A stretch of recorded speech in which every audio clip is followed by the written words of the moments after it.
بسم اللہ الرحمن الرحیم۔ تعریف ہے اس اللہ تبارک و تعالیٰ کی جو دن کو رات میں اور رات کو دن میں تبدیل فرما دیتا ہے۔ الحمد تعالیٰ 3-4 دن سے اسلام آباد کا موسم وہی دسمبر والا موسم بنا ہوا ہے، اسی طرح سردی ہے اور ٹھنڈ ہے۔ اللہ رب العزت کی شانی ہے کہ رمضان المبارک میں اللہ تبارک و تعالیٰ نے اس سردیوں کا سماں اسلام آباد میں بنا دیا، اور کروڑوں درود حضور صلی اللہ علیہ وآلہ وسلم کی بارگاہ میں کہ جن کی آمد کے صدقے اللہ تبارک و تعالیٰ نے ہمیں رمضان المبارک کا مبارک مہینہ نصیب فرمایا اور ان کی امت میں پیدا فرمایا ہے۔ آج رمضان المبارک کا دوسرا عشرہ، اس حوالے سے حضور علیہ السلام کی حدیث مبارکہ جس کا مفہوم کہ حضور علیہ السلام نے ارشاد فرمایا، یعنی یہ وظیفہ بھی بتانا مقصود تھا تاکہ ہم سب اس کے اوپر عمل پیرا ہوں۔ حضور علیہ السلام نے ارشاد فرمایا، رمضان المبارک میں تم 4 کام کرو، 4 خصلتوں کو اپناؤ۔ 2 خصلتیں ایسی ہیں کہ جن سے تم اپنے رب کو راضی کرو گے، اور 2 خصلتیں ایسی ہیں کہ جن کے بغیر کوئی چھٹکارا نہیں، جس کے بغیر تم غنی نہیں ہو سکتے، وہ کرو گے تو اللہ تبارک و تعالیٰ تمہیں غنی فرما دے گا۔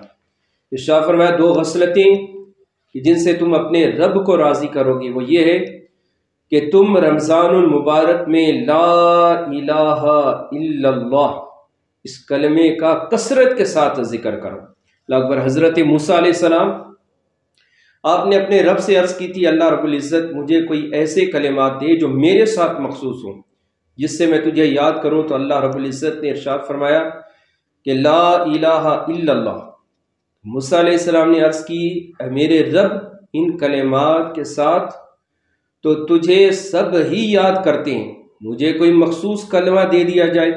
اللہ اکبر۔ اللہ تبارک و تعالیٰ نے ارشاد فرمایا کہ اے موسیٰ، اگر 7 آسمان اور 7 زمینیں اور جو کچھ اس میں مخلوق ہے آباد ہے، وہ سارے ایک پلڑے میں رکھ دی جائیں اور دوسرے پلڑے میں صرف لا الہ الا اللہ رکھ دیا جائے، تو یہ کلمے والا پلڑا یہ ان تمام 7 زمینوں اور 7 آسمانوں اور اس کی مخلوق کے اوپر بھاری پڑ جائے گا کہ یہ ایسا کلمہ ہے۔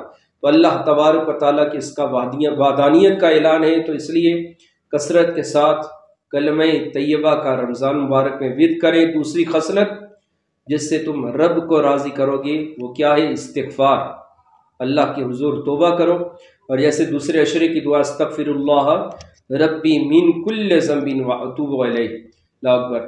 انسان کتنا ہی گنہگار کیوں نہ ہو، یہ اللہ تبارک و تعالیٰ کا کرم ہے کہ جتنا گنہگار ہے، یہاں تک کہ اگر 7 زمینیں اس کے گناہ سے بھر چکی ہیں، مگر جب بھی وہ اللہ تبارک و تعالیٰ کے حضور توبہ کرے گا، اللہ تبارک و تعالیٰ کی رحمت اسے اپنے آغوش کرم کے اندر لے لے گی۔ اللہ اکبر۔ وہ حدیث کہ اگر تیرے گناہ سمندر کی جھاگ سے بھی زیادہ ہیں مگر تو توبہ کرتا ہے اللہ رب العزت کے حضور، تو اللہ رب العزت وہ سمندر کہاں اس کی جھاگ، اتنے گناہ اللہ تبارک و تعالیٰ تیرے گناہوں کو معاف فرما دیں گی۔ تو غنیمت جانے اللہ نے یہ مہینہ دوبارہ ہمیں نصیب فرمایا ہے۔ اللہ تبارک و تعالیٰ کی حضور استغفار کریں۔ 2 خصلتیں جس کے بغیر چھٹکارا نہیں۔ اللہ اکبر۔ حضور علیہ السلام نے ارشاد فرمایا، رمضان المبارک میں تم کثرت کے ساتھ دوزخ کی اللہ سے پناہ طلب کرو۔ اللہ اکبر۔ العیاذ باللہ۔ دوزخ اللہ تبارک و تعالیٰ نے جب بنائی، ترمذی شریف کی روایت کے مطابق 1000 برس تک اسے بھڑکایا تپایا، یہ سرخ ہو گئی، پھر 1000 برس اسے تپایا اللہ تبارک و تعالیٰ نے بھڑکایا، سفید ہو گئی، اور پھر 1000 برس اسے تپایا تو پھر یہ سیاہ ہو گئی، اور ارشاد فرمایا کہ دوزخ تاریک اور سیاہ ہے۔ دوزخ کی عذاب اللہ تبارک و تعالیٰ جہنمی جب روئے گا دوزخ کے اندر کہ کاش میں اس دوزخ کے لیے لمحے بھر کے لیے نکل جاؤں، اس کے آنکھوں سے آنسو جاری ہوں گے اور پھر اس کی جگہ خون بہنا شروع ہو جائے گا، اور روایت میں آیا ہے کہ اتنا خون بہے گا کہ نہر کی طرح، کہ جس میں کشتیاں بھی چل سکتی ہیں، اور پھر دردناک عذاب دوزخ کا اسے دیا جائے گا۔ وہ آپ اس سے اندازہ لگائیں، یہ جو دنیا کی جو آگ ہے، جہنم کی آگ 70 گنا اس سے زیادہ بڑھ کر ہے، بھڑکیلی ہے، بڑی ہوئی ہے، تپی ہوئی ہے، اور یہ جہنم کی آگ کا ایک حصہ اللہ تبارک و تعالیٰ نے اس دنیا میں نازل فرمایا، جس سے ہم کھانا پکاتے ہیں، منفیت لیتے ہیں، فیکٹریاں چلتی ہیں۔ تو آپ دیکھ لیں اس ایک آگ کی شدت کتنی ہے، اور پھر جہنم کی آگ۔ اللہ تبارک و تعالیٰ ہمیں محفوظ فرمائے۔ کثرت کے ساتھ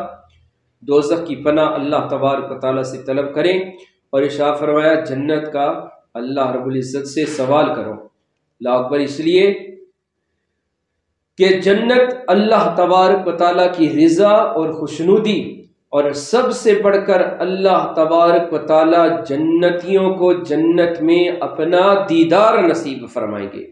سبحان اللہ، اس لیے جنت کا سوال کرو۔ اور کہتے ہیں محبوب کا دیار، اس کا گھر، اس کا دیدار سب سے زیادہ محبوب ہے۔ کم و بیش 1,24,000 انبیاء رسول نے اللہ تبارک و تعالیٰ سے جنت کا سوال کیا اور دوزخ کی پناہ طلب کی، سب انبیاء کی سنت بھی۔ اور ہم اس لیے بھی، ہمارا مطلوب مقصود جنت اس لیے بھی ہونی چاہیے کہ حضور صلی اللہ علیہ وآلہ وسلم کا دائمی گھر جو ہے وہ جنت الفردوس ہے۔ حضور علیہ السلام کا دیدار جنت الفردوس میں نصیب ہوگا، اور اللہ تبارک و تعالی جنتیوں کو، یعنی جس کا کم سے کم ادنا درجہ ہوگا، اللہ تبارک و تعالی ارشاد فرمائیں گے اے جنتی، دنیا میں جتنا بادشاہ تھا ایک اس کی ملک تھا، اتنی اللہ تبارک و تعالی سلطنت، اور اس سے 5 گنا بڑھا کر اللہ تبارک و تعالی سب سے کم جنتی جو ہے اس کو اللہ تبارک و تعالی اتنے علاقے کا مالک بنا دیں گے۔ اور پھر آتا ہے کہ کم سے کم درجہ جنتی کا، کہ کم سے کم جو جنتی ہوگا، جو درجے میں ہوگا، 80,000 اس کے خدام ہوں گے، خدمتگار ہوں گے۔ تو اللہ تبارک و تعالیٰ سے اس وظیفے پر عمل کریں، کثرت کے ساتھ کلمہ طیبہ پڑھیں، استغفار کریں، دوزخ کی پناہ طلب کریں، اور اللہ تبارک و تعالیٰ سے جنت کا سوال کریں۔ اللہ رب العزت ہمیں عمل کی توفیق نصیب فرمائے۔ وما علی الا البلاغ۔